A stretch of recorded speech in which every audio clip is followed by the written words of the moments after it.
News every 15 minutes, weather every 10, and sports twice an hour. Newstalk, KGVO, AM 1290 and now 101.5 FM. You're listening to Montana Morning with Peter Christian. Montanan Rachel Dolezal is now claiming that the Dolezals aren't really her parents after all. Good morning, everyone. It's Montana Morning. It's Thursday, June 18th, 2015. Sky is overcast now in western Montana. It's warm. It's 60 degrees in Missoula. And our newscast this morning is brought to you by AB Technology Solutions, offering backup and disaster recovery, remote support, and monitoring. Find them on the web at abtechnologysolutions.com. The woman who resigned as president of the Spokane NAACP after her parents revealed she was white, posing as black, says there's no proof they are her real mother and father. In an interview with NBC News yesterday, Rachel Dolezal has said she hasn't had a DNA test, and there's no, quote, biological proof, end quote, that Larry and Ruth Ann Dolezal of Troy, Montana, are her parents. NBC's Savannah Guthrie pointed out there's a birth certificate that lists the Dolezals as her parents. Rachel Dolezal responded she can't prove her parentage one way or another. The uproar over her racial identity began last week after her parents said their daughter was white. For years, she publicly described herself as black or partly black and said on NBC's Today Show she identifies as black. In a related story, two top Spokane officials have called for Dolezal to resign immediately from the Eastern Washington City's Volunteer Police Ombudsman Commission. Dolezal stepped down this week as president already of the local NAACP chapter.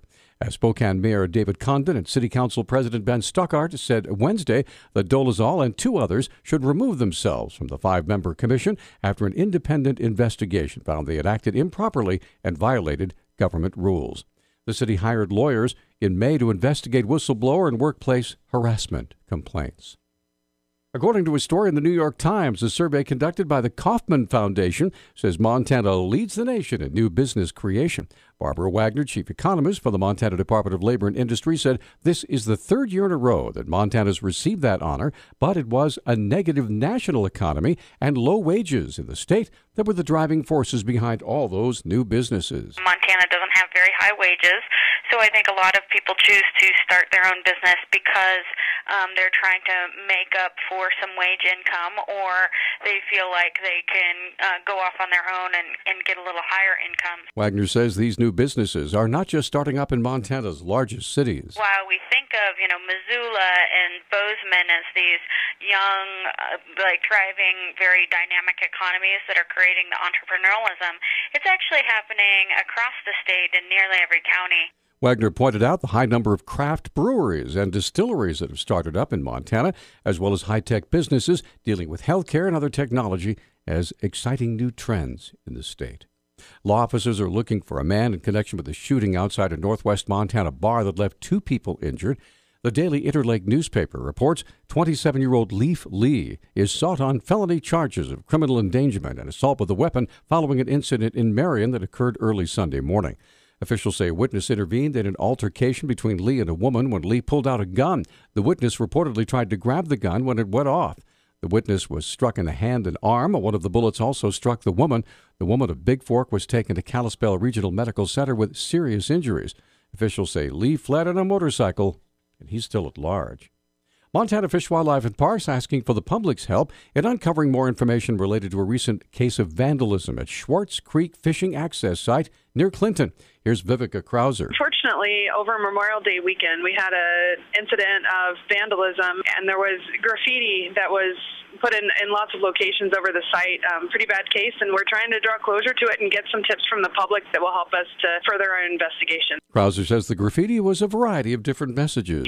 Folks have had to get out there and cover that up and respond to that and put a lot of resource into getting it back in a state that is better for the site and for the public that visits it. So now we're just wanting to find out who is responsible. Anybody with information about the incident can call 1-800-TIP-MOD. You can remain anonymous, and you also may be eligible for a reward of up to $1,000. A Montana man investors say is raising money for a fake documentary, insists the film is real, but some promises he made are not. Montana officials are investigating Matthew McClintock, who was on probation for a separate 2010 money-raising scam. A Helena judge has ordered him to stop raising money for his cowboy documentary until a hearing in August. One investor, Missoula businessman Jim Rather, says he pledged $2,500 after McClintock's pitch, which included Clint Eastwood narrating the film's opening. McClintock said Tuesday he plans to finish the film, though some of the things he said are not true. Yesterday was the first day that signatures could be gathered for the 2016 Montana Citizens Initiatives. So far, no one's gotten to the signature gathering stage, but Secretary of State Linda McCullough says there are a few initiatives out there moving through the process. One restricts the use of traps and snares for animals on any public lands within Montana, and that's in the review process by the Legislative Services right now.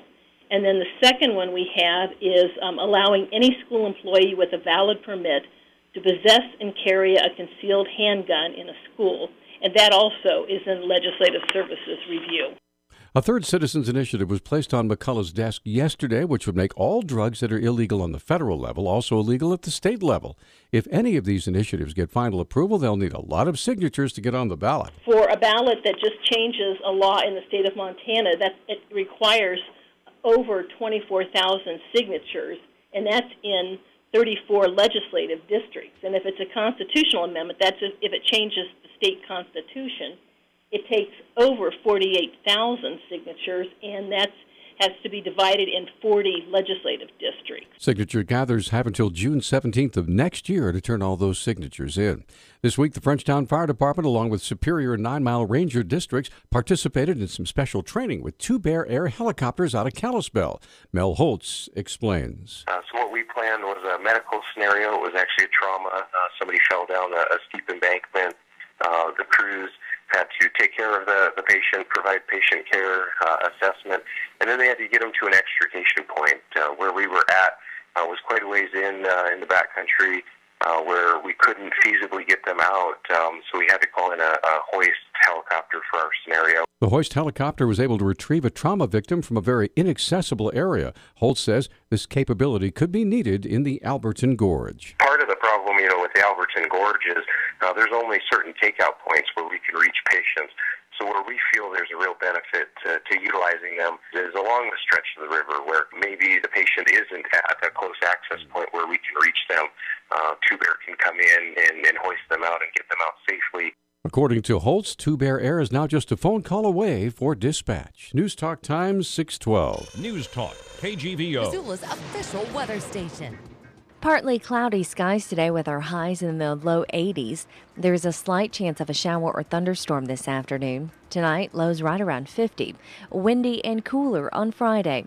I'm meteorologist Brooke Foster for Missoula's KECI 13.